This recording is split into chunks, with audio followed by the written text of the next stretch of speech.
no funciona.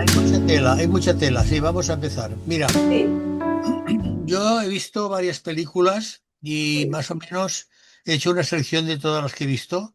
Mm, La primera que quiero recomendar, voy a decir las tres primeras que para mí son las tres mejores que se estrenaron el pasado día 20. La ujú. primera es The Last Showgirl, Ah, es sí. la última película de una directora que a mí me parece muy interesante, que es Sofia Coppola, Mm, que es la nieta de Francis Ford Coppola y la sobrina de Sofía Coppola.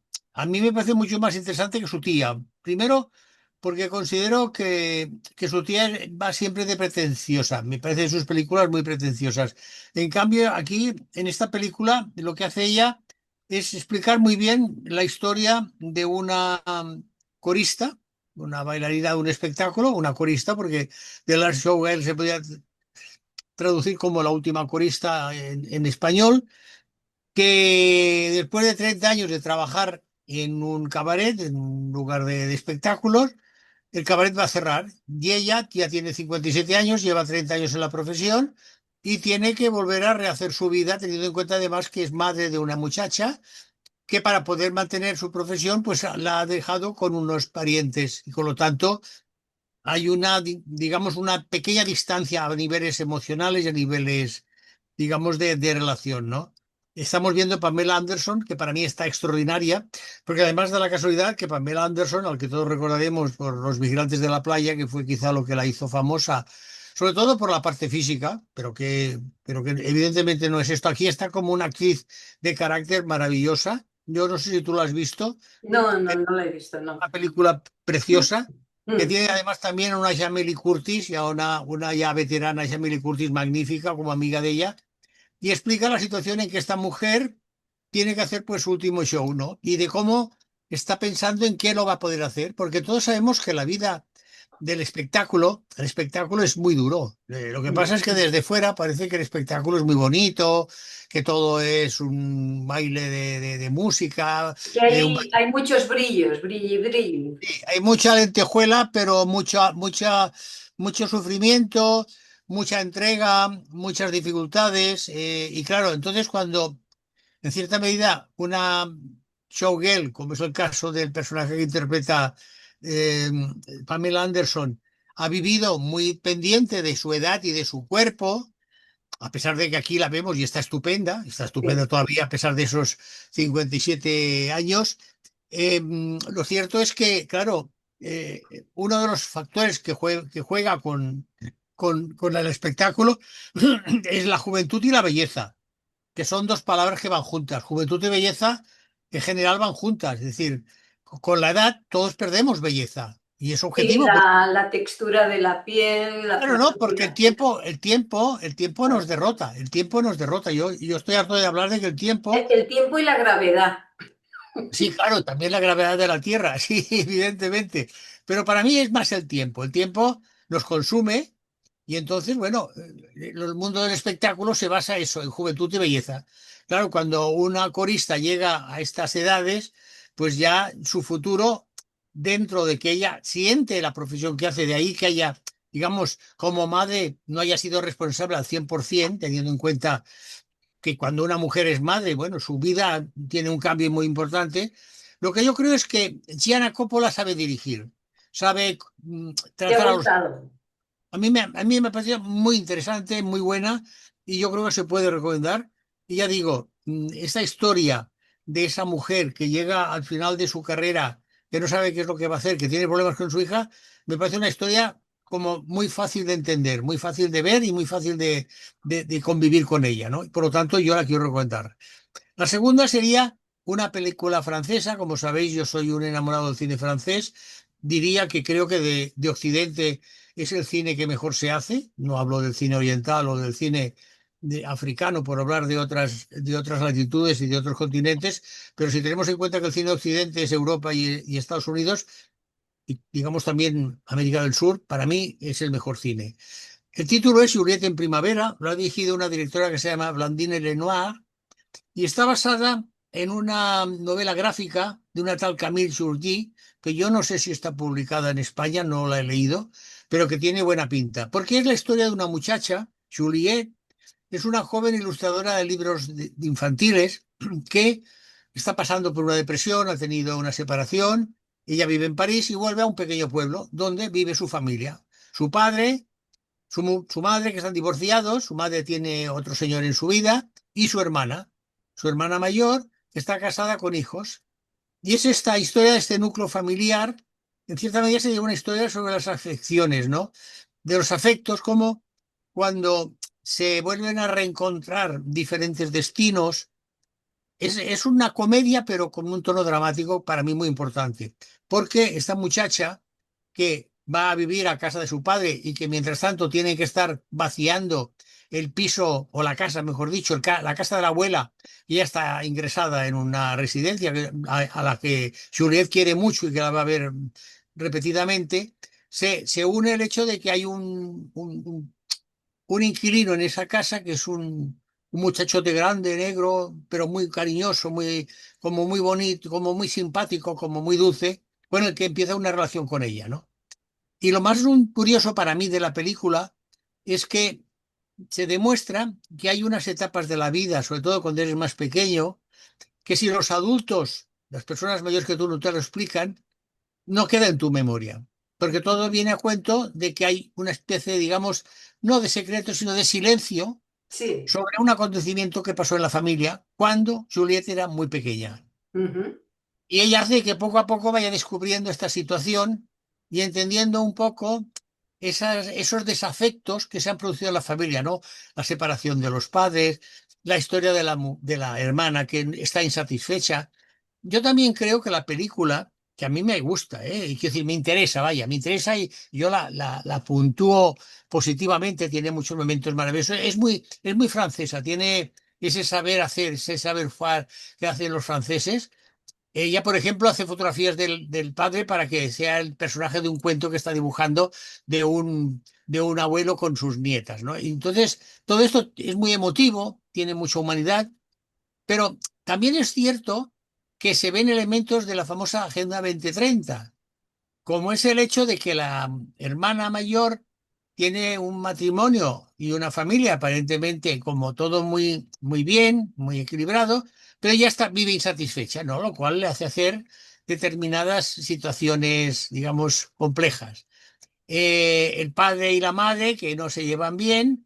El padre es un pobre hombre, con lo cual ya volvemos a poner a los personajes masculinos siempre más por debajo de los personajes femeninos, porque por ejemplo el padre pues es un pobre hombre que lo único que sabe hacer es explicar bromas, hacer bromas de la única forma que se sabe expresar con ironía, y en cambio la madre, que está separada y que vive con otro hombre, pues se dedica a pintar, es una mujer, digamos, de organizar cosas, de creación, ¿no? Es una mujer potente. Entonces, para mí, que no digo que no pueda ser, pero me da la sensación de que el cine actual, en general, todos están siguiendo unas pautas muy concretas de la Agenda 2030, ¿no?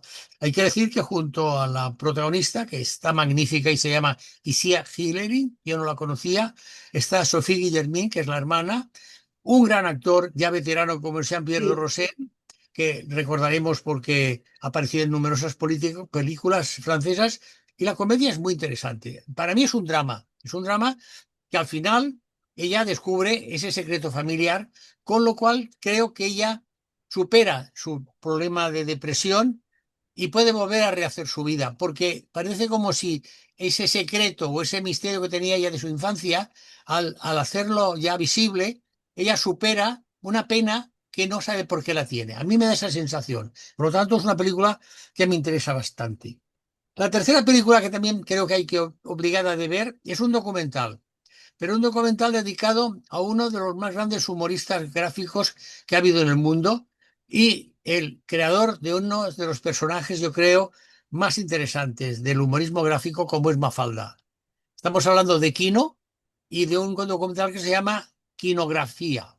Es una coproducción entre Argentina y España que ha dirigido Mariano Donoso y Federico Cardone, con guión de Mariana Guzante, y se explica la vida y la obra de ese famoso humorista gráfico que, recordemos que sus padres eran españoles y que de Fuengirola, concretamente, que es como empieza la película hablando de Fuengirola, y que él se llamaba Joaquín Salvador Lavado Tejón. Lo que pasa es que nació en Mendoza en 1932 y falleció también en Mendoza en 2020.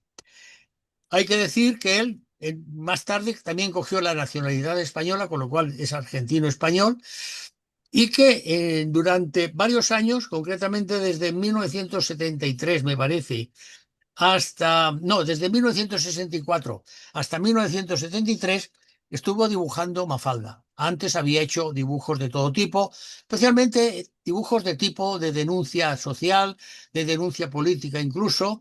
Él se exhibió mucho, o sea, él tenía un tío que también era dibujante, parece ser que influyó mucho en su carrera y a partir de ahí se convirtió en un historietista de fama universal, ¿no? De fama universal.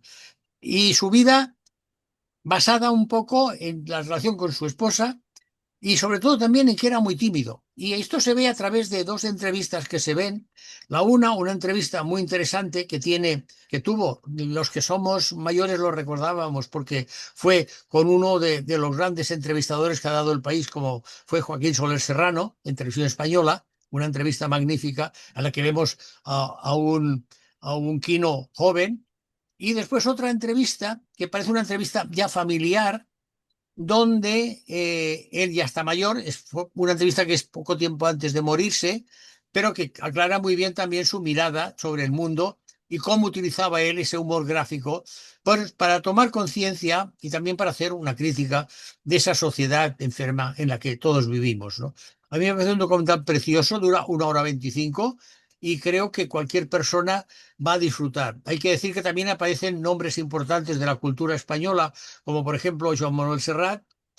Aparece Milena Busquets, la conocida escritora, de la cual, como sabes, su primera novela ha sido llevada al cine hace poco, Sí. pero quiero explicar por qué aparece Milena Busquets. Y es que Milena Busquets es hija de Esther Tusquets, que fue la editora de Mafalda en España. Ah, Lumen era la editora que editó en su momento y sigue editando las aventuras de Mafalda en España. Claro, parece ser que Milena Busquets conoció cuando era pequeña a Quino porque tenía relación con su madre y viajaban, se veían, venían a España, etcétera, etcétera. Y otro dato curioso que dice el documental Quinografía es que el primer país que publicó las aventuras o las tiras cómicas de Mafalda fue Italia. ah, Y por lo tanto también aparece la representante italiana de Quino en Italia, un librero que vende todo el entorno de la quinografía de Mafalda. O sea, es un documental muy interesante donde también se ven palabras de Jorge Valdano, por su, digamos, dimensión argentina, o de un dibujante muy conocido en Argentina que se llama Miguel Rep. Por lo tanto, un documental muy recomendable que yo quiero destacar porque creo que junto a las dos anteriores películas, para mí es la mejor, las tres mejores que se han estrenado este viernes, día 20 pasado. Vamos con una película también argentina, pero no es española. Curiosamente, es una coproducción con Francia. ah. En este caso, es curioso como ver que países a veces tan distantes por el idioma como Argentina o Francia, pues coproducen una película que se titula Los que quisimos ser. A ver, es de dirección y guión de Alejandro Agresti, que es un reconocido director argentino.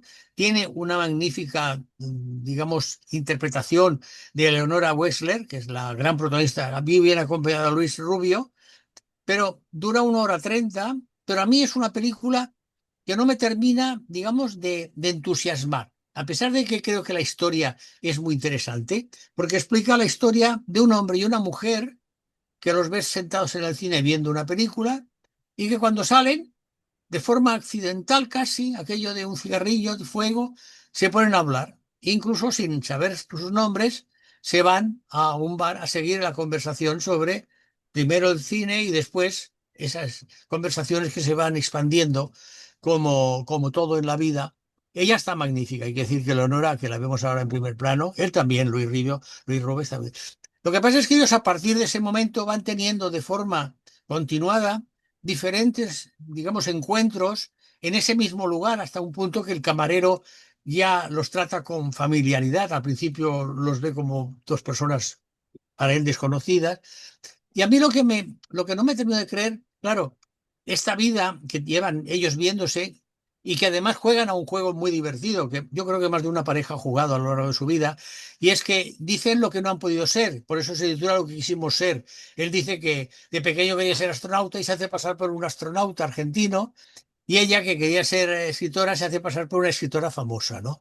Y a partir de aquí, yo no me creo que dos personas adultas, donde te das cuenta por las miradas, incluso por esa aproximación en la que se rompe la distancia, digamos, de la distancia social. Para mí, entre dos personas, cuando hay una atracción más allá de no solo de lo físico, sino de lo emocional, se rompe esa distancia social, ¿no? Tú normalmente con una persona, aunque estés en una fiesta o en un cóctel, en una presentación, no te pegas a ella, no te pegas a ella, ¿no? Puedes darle la mano, puedes saludarla, puedes abrazar, puedes dar dos besos a la mejilla, como se dan ahora, que es muy habitual, pero siempre se mantiene, no sé si estás de acuerdo, amor, una distancia social, ¿no?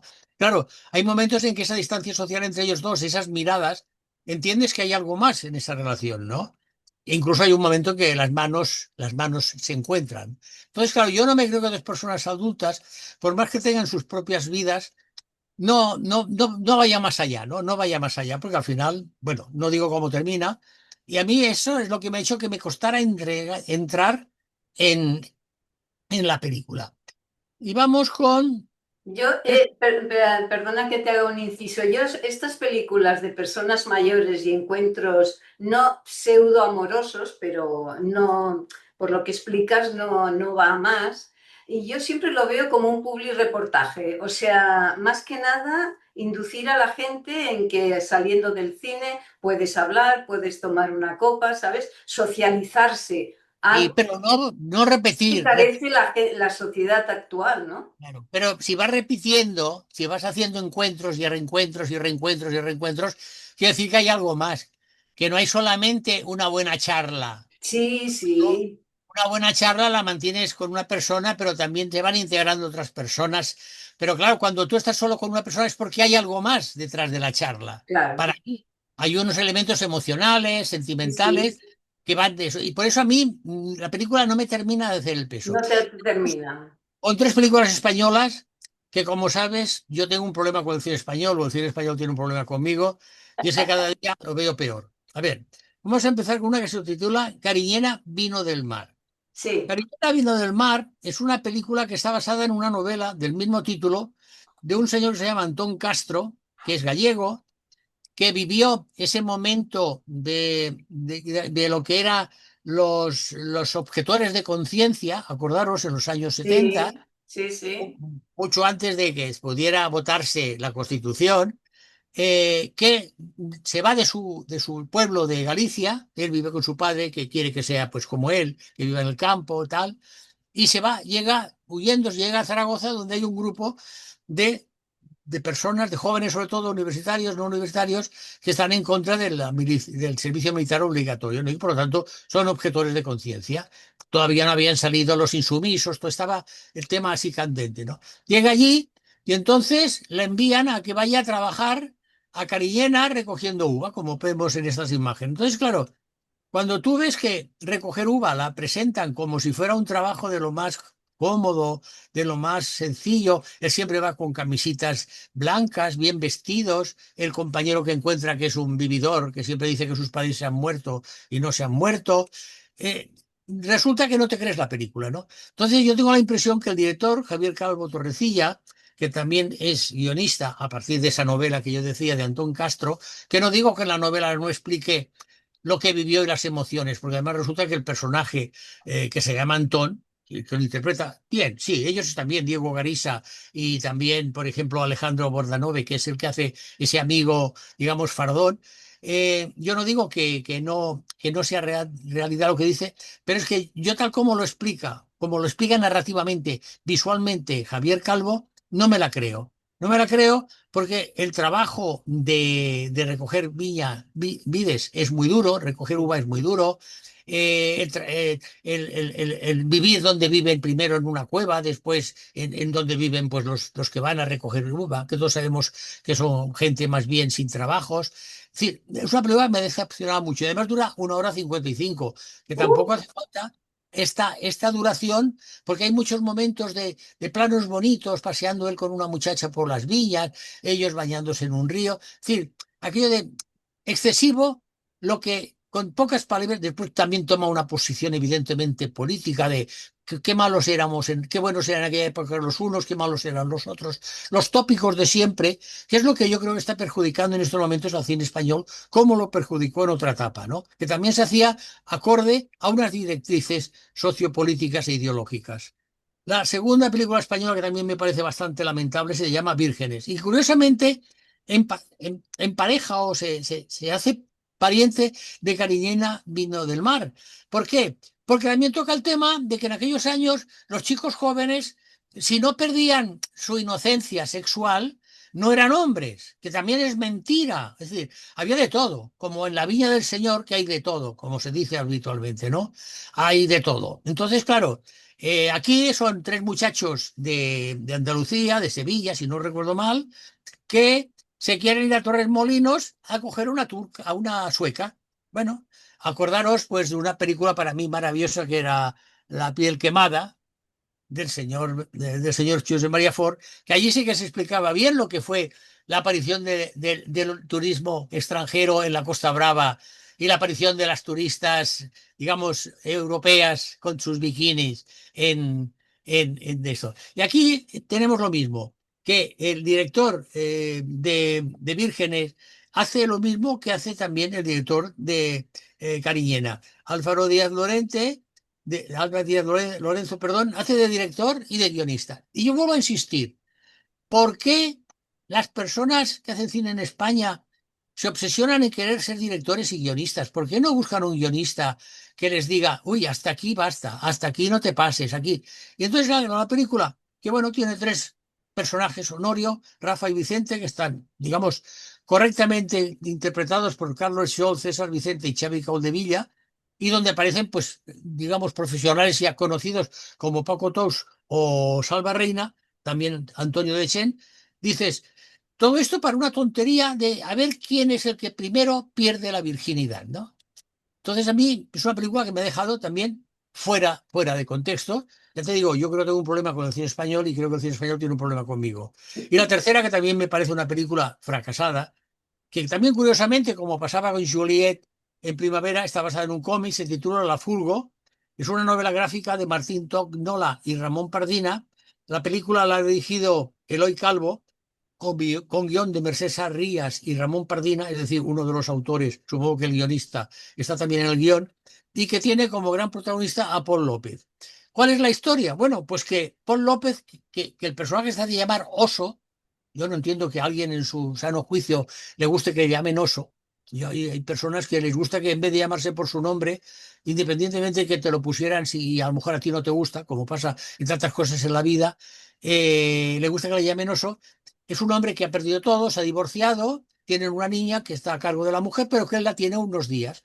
Pero como él ha perdido todo, trabajo, piso, etcétera, vive en una furgoneta, de ahí la furgo. Cosa que hace que la niña, los días que está con él, pues duerma, coma, viva en la furgoneta, ¿no? Y claro, todo esto lleva a que es un personaje tan negativo, como yo diría los personajes anteriores de las dos películas españolas, que a mí no me interesa nada. También es curioso porque aparecen, como pasaba en Juliet en Primavera, aparecen momentos de animación dentro de la película, como pasaba, se ven gráficos, y en Juliet en Primavera también se veía como los dibujos de la ilustradora también se movían.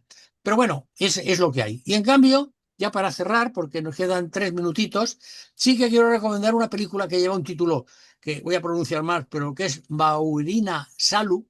Es una película de Kazajistán, de 2023, es decir, llega con 2 años de retraso, dura 1 hora y 46. No voy a decir quién es el guionista y director, en este caso no funciona mal esta doble función de un tal Askat Kuchecherokov, si lo digo mal, perdónenme las personas de Kazajistán, y es su primer largometraje. Parece ser que está inspirado bastante en sus propias experiencias y explica que, siguiendo una antigua tradición nómada que se llama justamente Baurina Salu, los niños, y en este caso el personaje central que es Yosultán, es un niño de 6 años que cuando nace es entregado a su abuela, porque es una tradición que hay en ese mundo nómada, como es en la zona esta, y el niño crece durante varios años, hasta los 12, que es cuando muere su abuela, y entonces tiene que volver con sus padres y un hermano que tiene, que es más pequeño que él.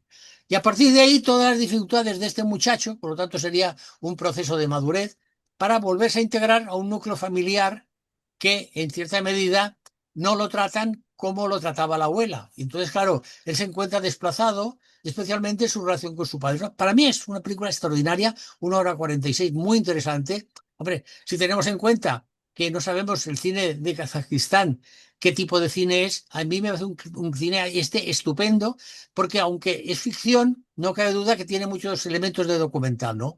Y te hace entender este tipo de cultura de estas sociedades, como puede ser la sociedad nómada que hay en Kazajistán, que te acerca a las dificultades que tienen, sobre todo los niños, cuando hay tradiciones un poco absurdas desde nuestro punto de vista, quizá para ellos no, en el que un niño, pues casi recién nacido, en vez de quedarse con los padres, supongo que por razones de tipo económico, de tipo de comidas, de todos estos tipos que a veces hablamos sin saber exactamente todo el asunto, se produce esta tradición nómada, ¿no? Para mí, en peliculón, yo lo quiero recomendar, se estrenó el pasado día 20, creo que en algunos cines todavía se hará. Lo que pasa es que tú ya sabes que este tipo de películas rápidamente desaparecen de la Sí, pantalla, sí. Mm. se estrenan en pocos cines o horas intempestivas, y con lo cual yo recomiendo que si la pueden recuperar, vale la pena verla.